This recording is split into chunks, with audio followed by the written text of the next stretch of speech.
Okay, so you have a pension, or you're about to have one. You worked 30 years, maybe 35, and now the letter arrives in the mail with a number on it, 2200 a month. 2800, maybe more. And you look at that number and you think, this is it. This is the finish line. I did the hard thing. I stayed. I put in the years. Now the check just shows up every month for the rest of my life. That's the plan in your head, and it's not a bad plan. It's actually a beautiful plan. A pension is one of the last honest promises left in American work. You give a company or a government your best years, and in return, they give you a paycheck you didn't have to earn twice. Here's the problem. You are looking at the one number on the letter that lies to you the most, because a pension is not really a retirement plan. It is a fixed income contract that happens to be called a retirement plan. And the moment you understand that difference, everything about how a pension actually behaves and how it quietly loses value while you sleep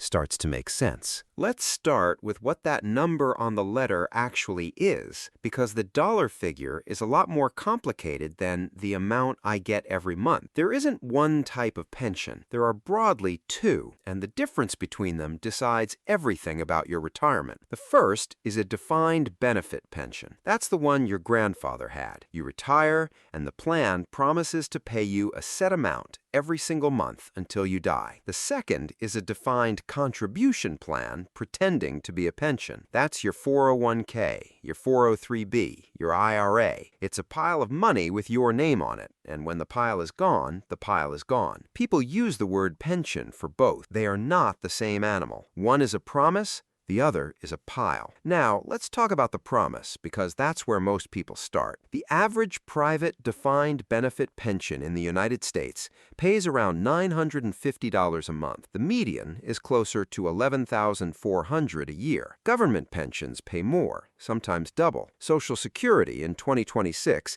averages about $2,700 a month for a retired worker. Add them together, and the average American with a real pension and Social Security is living on somewhere between $4,000 and $5,000 a month before taxes. On paper, that's fine. In real life, it's where the math starts to get uncomfortable. Here's where the naive mental model starts to break down. That pension number on the letter is a number frozen in time. Most private pensions in America do not adjust for inflation. The check is the same in year 1 as it is in year 20. $2,200 in 2026 is $2,200 in 2046.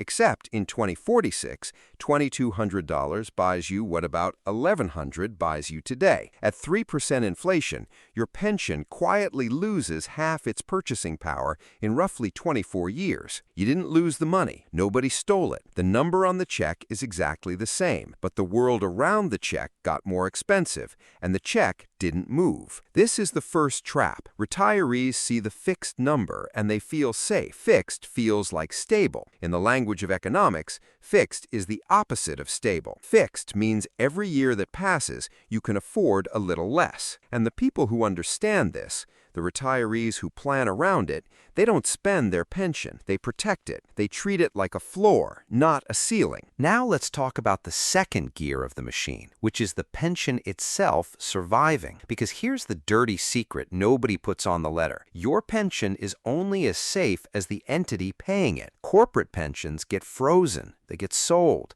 They get transferred to insurance companies in something called a pension risk transfer. And once that happens, you're no longer a retiree of the company you worked for. You're a customer of an annuity provider. Public pensions, teachers, firefighters, state workers, many of them are underfunded by billions of dollars. The Pension Benefit Guaranty Corporation exists as a backstop for private plans, but there's a ceiling on what it guarantees, and the ceiling is lower than what many high-earning executives were promised. So the picture is this. You have a check that doesn't grow from an entity that might change in a world that always gets more expensive. And that's before we've even talked about taxes. Because here's the third layer. Your pension is taxable income, federally at least, almost all of it. In most states, most of it too. That $2,800 check, After federal tax, maybe state tax, maybe a Medicare premium adjustment because your gross income pushed you into a higher bracket for something called IRMAA,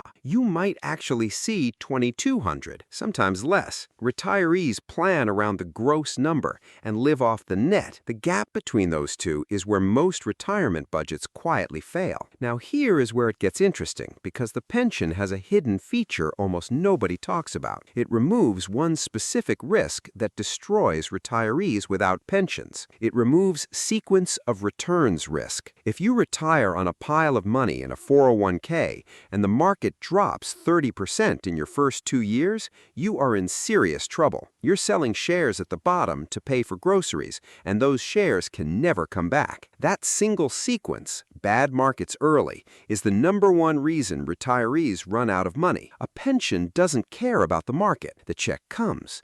The check comes if stocks are up. The check comes if stocks are down. The check comes in a recession, in a boom, in a war, in a pandemic. That predictability is worth more than the number on the letter suggests. In finance, they call it longevity insurance.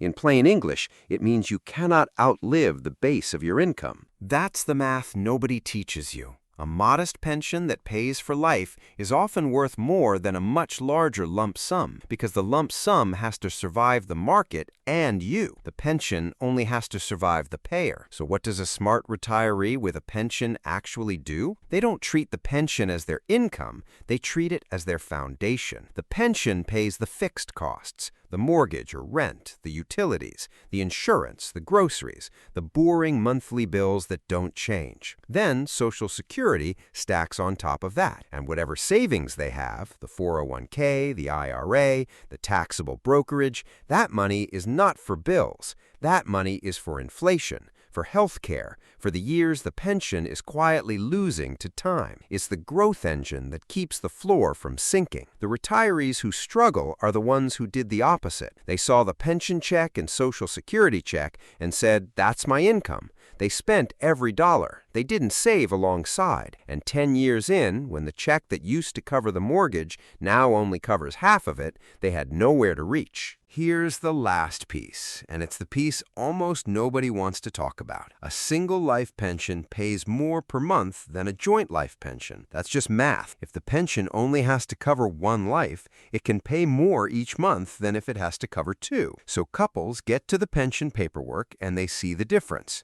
Maybe $300 a month, maybe $400, and the higher number is tempting. Take the higher number. Except in a single life pension, when the retiree dies, the check dies with them. The surviving spouse gets nothing. And the #1 financial catastrophe in American retirement is not a market crash. It's a widow or widower discovering the pension check stopped the same month the funeral bill arrived. So a pension is not a retirement plan. It's a fixed income contract that quietly erodes with inflation, that depends on an entity staying solvent, that gets taxed like a paycheck, that removes market risk but not longevity risk, and that requires a decision most people make in one meeting for the rest of two people's lives. The good news is the pension is still one of the best financial instruments a normal person can own. It's just not what the letter makes it look like. And if you're planning around one,